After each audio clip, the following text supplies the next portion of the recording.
Hello friends, enjoy village કુકિંગમાં આપનું સ્વાગત છે। આજે આપણે બનાવવાના છે કાઠિયાવાડી સ્ટાઇલ ભરેલ ભીંડાની સબ્જી। તો એના માટે મેં 250 ગ્રામ નાની નાની શીંગોમાં ભીંડો લીધેલો છે અને આ ભીંડાને સાફ કરી લીધો છે। હવે એના માટે મસાલા જોઈશે: ધાણા જીરું, મરચું પાવડર, મીઠું, લીંબુ, હળદર, હિંગ। આ બધાને એક વાટકામાં મિક્સ કરવાનું છે। 2 ચમચી ધાણા જીરું છે, 1 ચમચી લાલ મરચું પાવડર છે, 1 ચમચી હળદર, સ્વાદ મુજબ મીઠું, હિંગ અને એમાં અડધું લીંબુનો રસ એડ કરવાનો છે અને 1 ચમચી તેલ નાખવાનું છે। હવે એમાં કોથમીર નાખવાની છે અને આ બધાને મિક્સ કરી અને મસાલો તૈયાર કરવાનો છે ભીંડાની સબ્જીમાં સીંગ ભરવા માટે।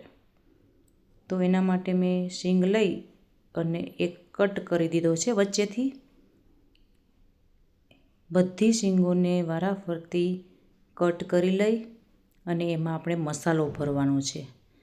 હવે આપણો રેડી મસાલો છે એને શીંગમાં એક પછી એક ભરી દઈશું। હવે આ શીંગો છે એ ફૂલ ભરી દેવાની છે અને આ શીંગ એકદમ નાની સાઈઝમાં લેવાની છે, એટલે નાની નાની શીંગો સરસ મજાનો મસાલો ભરાઈ જાય। હવે બધી શીંગો ભરાઈ ગઈ છે અને આ શીંગોને આપણે વ્યવસ્થિત ભરી અને વધેલો જે મસાલો હોય એને સબ્જીમાં એડ કરવાનો છે। હવે એક લોઢીમાં 2 ચમચા તેલ મૂકવાનું છે। તેલ ગરમ થાય એટલે એમાં હિંગ નાખવાની છે। હિંગ નાખી અને ભરેલી શીંગોને એમાં લોઢીમાં નાખવાની છે અને ધીમી આંચ પર એને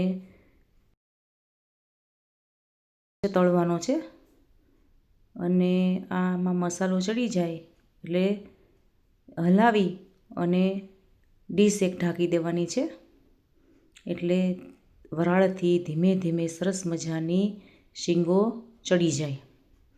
અને આ શીંગો દેશી સ્ટાઇલ કાઠિયાવાડી સ્ટાઇલ છે, ગામઠી સ્ટાઇલ। હવે આ શીંગો ઢાંકી દઈશું। 2 મિનિટના અંતરે શીંગને તપાસતા રહેવાનું છે અને શીંગને ઊંચા નીચી હલાવી અને નીચે ચડી ગઈ હોય એટલે પાછું વ્યવસ્થિત કરી હલાવી અને પાછું એને ઢાંકી દેવાનું છે।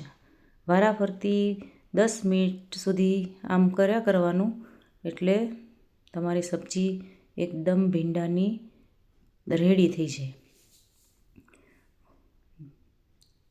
જુઓ, સબ્જી તૈયાર છે। સરસ મજાનો ભીંડો હવે ચડી ગયો છે।